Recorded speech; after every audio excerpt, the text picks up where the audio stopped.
This video is going to be really simple. I'm going to tell you which trucks I would consider buying, half tons and midsize, and then I'm going to tell you which trucks I think you shouldn't touch with a 10-foot pole. And I'm not kidding, there are some colossal powertrain problems going on, and I would stay away from them. So I'm going to show you how I would evaluate these powertrains. I see a lot of people still buying these trucks, and I would at least just hit the pause button for a little bit, 6 months or a year, on at least 3 or 4 of these powertrains. Let's dive in. Now, the first one I would stay away from is this bad boy right here, the Chevy Silverado or the GMC Sierra. There are 2 powertrains that they are having trouble with. One is the 6.2 liter. Stay away from that engine at all costs.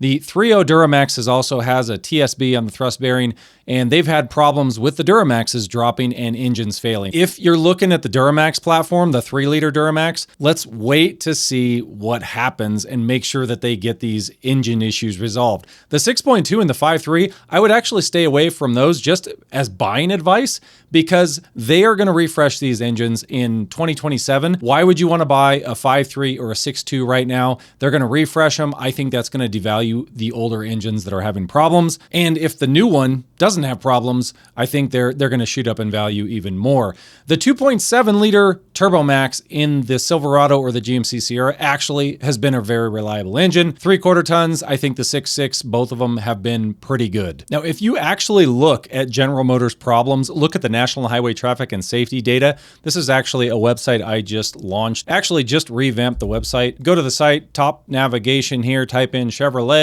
Silverado 1500. You're going to see all years. Now just look at something like, say, 2021. When you click 2021 here, what do you see? Well, there's 262 engine problems. Now, this is just what people have reported to NHTSA. That's not what you see in forums and groups. I mean, this is a small sampling. And when you look here, gosh, look at this, December 25th right here. Truck has 61,000 miles on it. You got it in August. There's an engine knock. This is what you're going to see time and time again. The next one down, the 6.2 liter L87 was outside of the original recall engine failure. I mean, just on and on and on. I would not buy these trucks used, and I would not buy them new. I do not like them here or there. I do not like them anywhere. All right, so that's 2 powertrains in GM. 2 of them I don't like, one that I do, the 2.7. The next one up is obviously the Toyota Tundra. They're not out of the woods yet. I still see 2025s failing, and that's super early in the life of these trucks. I have seen from Ryan Gregg in the Facebook groups, he said a 2026 has failed with the main bearing failure. I haven't confirmed that, but I've seen rumors of that. Again, with the Tundra, why not just wait and see? Just hit the pause button for 6 months, 12 months. Let's see how many 2025s fail. Let's see if any early 2026s fail. And if that's what you see, I think you got to stay away from this one too. And I'll show you another feature on this site that you might like. Let's go look at the Tundra. Now, as you can see, it loads all the data here, shows you a nice little graph. You can see all the complaint numbers here. You'll see that the 3rd gen Tundra starting in 2022 has really struggled. Obviously, everybody knows that. You can go down here and check this little box, and it'll only show you engine and powertrain issues. And now look at this. You know, compare the 3rd gen Tundra over there compared to all previous years, and look at that 2022. It really is just sad what's happened to the Tundra. And you can go in here, click on the model year, and then click on recalls. You can actually see the recalls. You can just look right at the recall stuff that I show on the screen here in a lot of my videos. I've made this super easy so that you can find all the information you really need to find. I think the site's nice. I designed it kind of the way I wanted to use it for these videos.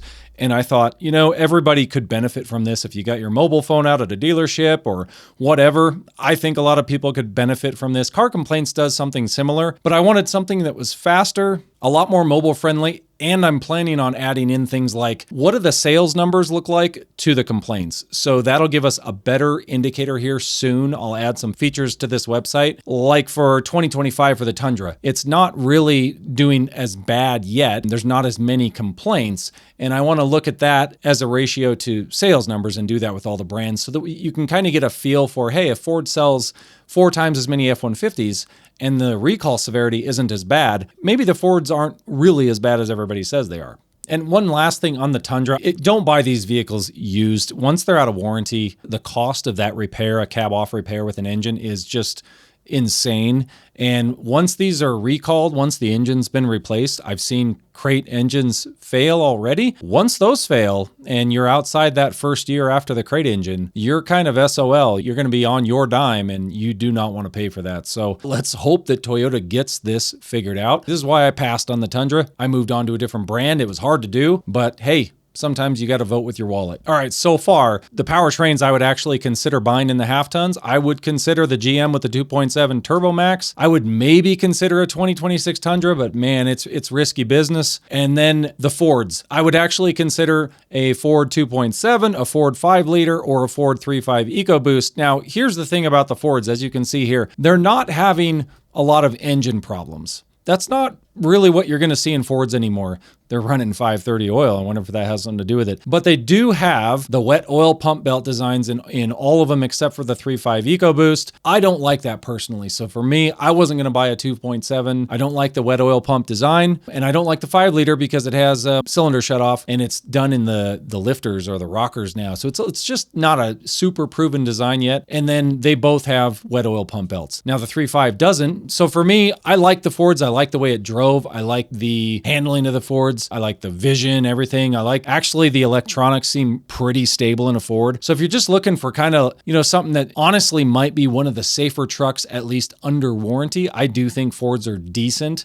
Now, what everybody complains about are these recalls with Fords. And you'll see a lot of these recalls are like this rear axle shaft assembly. That's with the heavy duty version. There's these goofy things like the control arm ball joint nuts. There's some stuff with the transmission valve body like General Motors had. So I still wouldn't consider them a super reliable vehicle, but they sell probably 5 or 6 times as many trucks as something like a Toyota Tundra.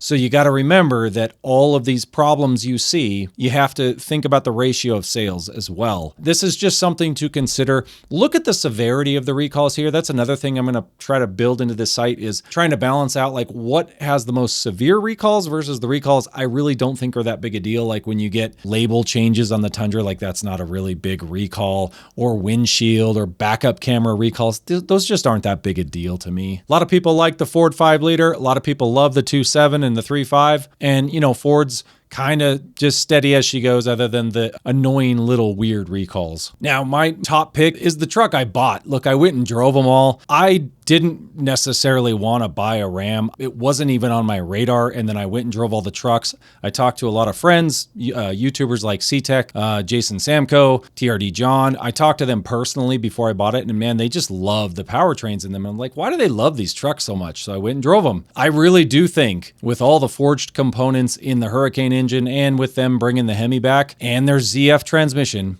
I think that Ram has the best powertrain or the most reliable powertrain on the market right now. Could be wrong, could be proved wrong over time, but I am not seeing spun main bearings. I am not seeing all these powertrain problems that I see in other brands. You're not seeing valve body problems with the ZF transmission.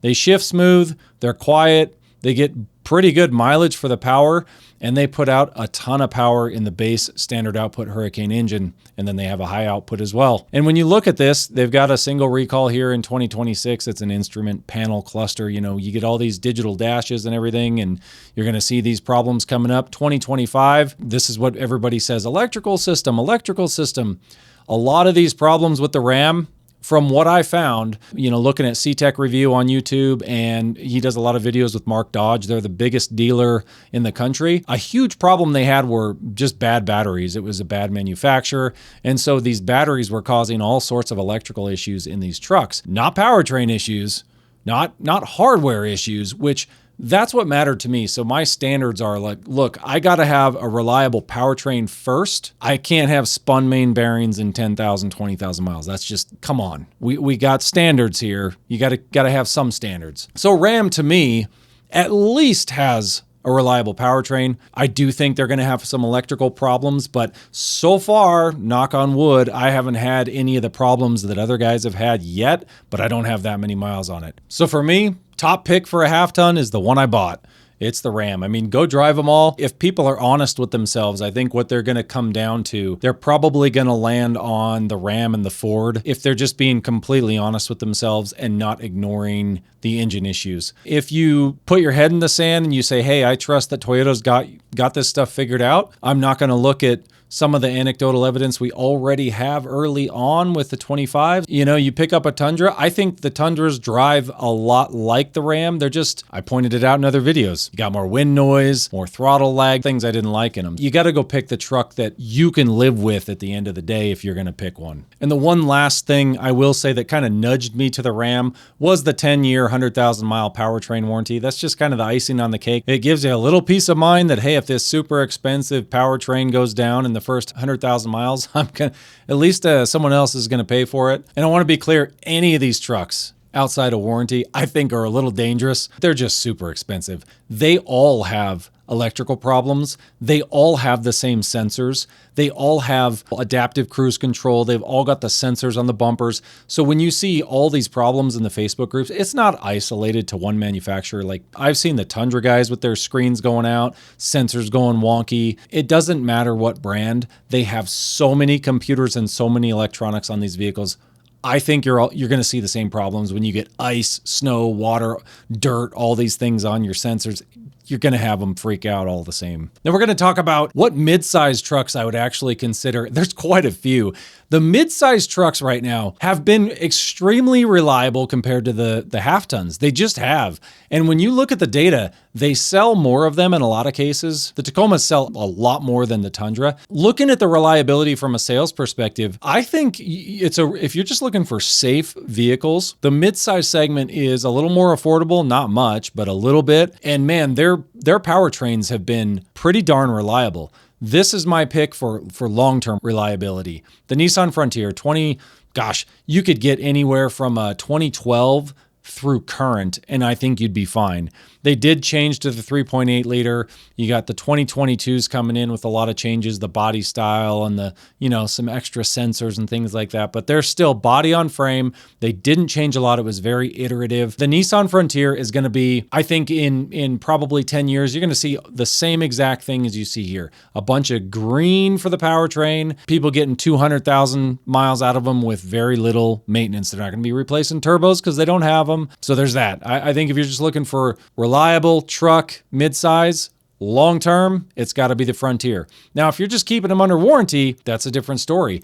All of them, it doesn't matter if it's the Chevy Colorado, Toyota Tacoma, they're all doing really well reliability-wise. So the Tacomas did have some problems in 2024 early on. There were a couple thousand transmissions that were basically bad. They said there were debris in them and they ended up replacing them. When you go to looking at the 2025s, you really don't see a lot of problems. You do see some suspension, some brake line recalls, just stuff that when you change an entire truck, an entire thing, including the frame, the suspension, everything, you're going to have some problems. So keep that in mind. If you get a Tacoma, you're probably going to find things that you normally wouldn't find as a problem on a Toyota. Overall, they've been pretty good with the powertrain though, and that's what matters to me is that, hey, the engines aren't failing and the transmissions are pretty good. And when I read the forums and the Tacoma stuff, most people are getting along pretty good with these trucks. Now here's the Chevy Colorado.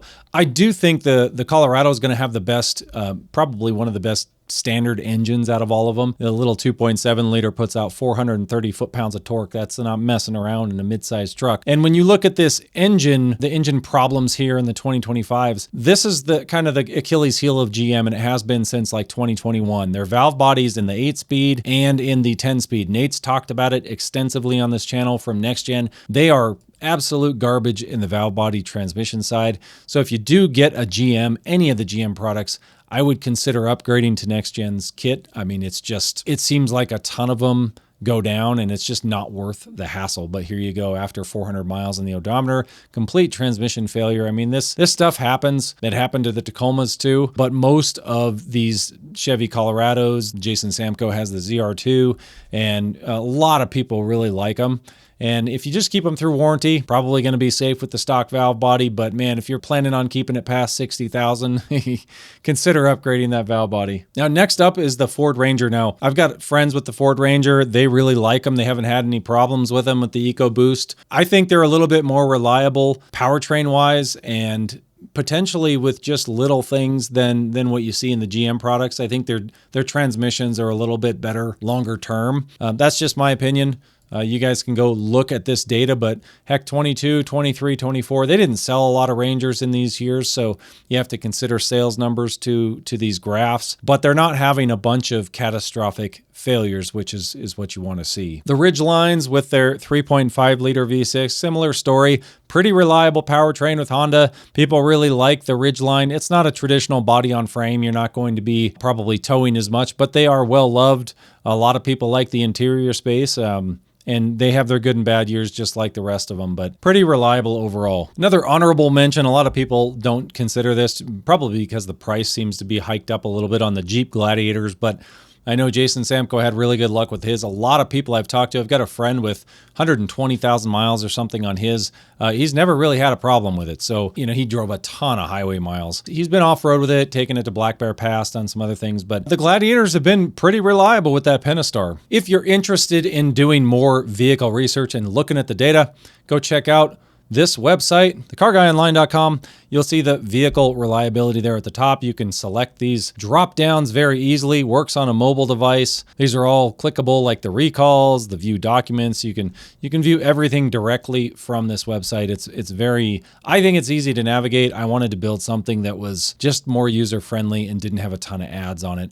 We also have a community forum. Come say hi. I try to respond to a lot of posts in here. It is a little bit easier for me to digest than the YouTube comments. There's just so many comments to keep up with. And I would like to start kind of having more of a flow of just truck and car people talking in here and helping each other out and really tracking trends. If you want to add your complaints for vehicles, I thought about adding it to my site. And then I thought, Car Complaints and other sites do this, and what I think people do is they go and vent on Facebook or whatever, but then they never actually tell the government up here. They never add the complaint, which triggers recalls, which triggers these manufacturers to fix their problems. So I really think I would like to keep it this way where people just get used to, hey, if I've got a problem with my car, I need to fill this complaint form out. It's really simple to do because that data will flow back in. I update this data all the time. So all that National Highway Traffic and Safety data flows back into my website.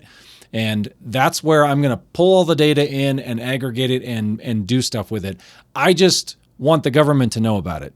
And I think it helps all of us out and it holds the manufacturers accountable if we use that. If you've got pictures and other stuff you want to post, I think the community forum is a good place to do it. But don't forget to add your vehicle problems and complaints there, because I can tell you right now, what I see in this reliability data, it's nowhere close to what's happening in the real world. A perfect example is if you look at GM's latest recall with the L87 V8, you can look at that recall and they note over 20,000 vehicles had failed in the field, and that's not nearly how many complaints we see on the website. So that's going to do it for this video. It was a long one. I hope you enjoyed it. Thanks for watching. Till next time.